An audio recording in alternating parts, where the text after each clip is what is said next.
Battle of the Boat 116, Mioletti versus Pierce. I think this is a really good matchup. I think Andy Nance did a really good job again putting together the headliner for this fight. I think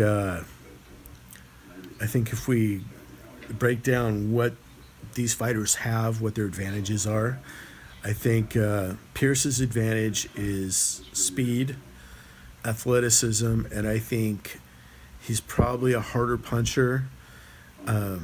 When he loads up, I think he's a little more explosive than Mioletti. I think his speed advantage, and Mioletti isn't going to enjoy the height and reach advantage that he had over Ray Lampkin. Nevertheless, I see Mioletti as being the more skilled fighter. I think he's got the better jab.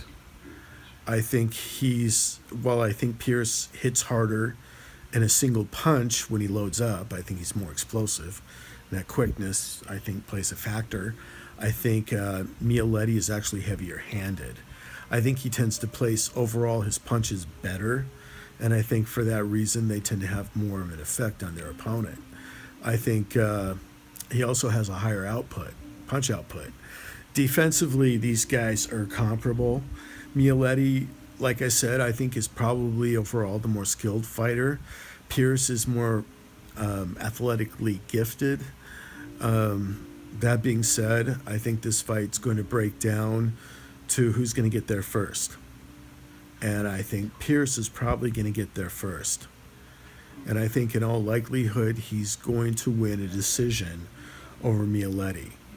And I think especially early on in their careers, and both these fighters are developing their skill set and their tools.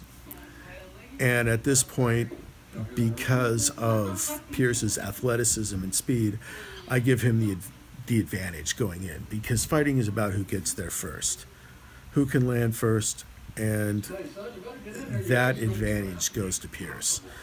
However, I do think that, and I wouldn't be surprised if Mioletti doesn't outwork Pierce and get the decision. It's entirely possible. This is a pick'em fight. It's actually a great matchup by Andy Nance. Kudos to you, Andy Nance.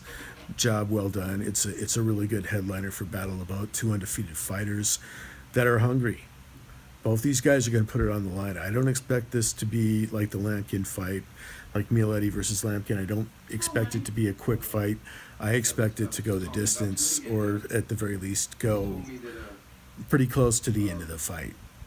That being said, I slightly favor Pierce, and for the reasons I mentioned, that he's quicker, he's a little more athletically gifted, and I think that will be the deciding factor in the fight. Thanks.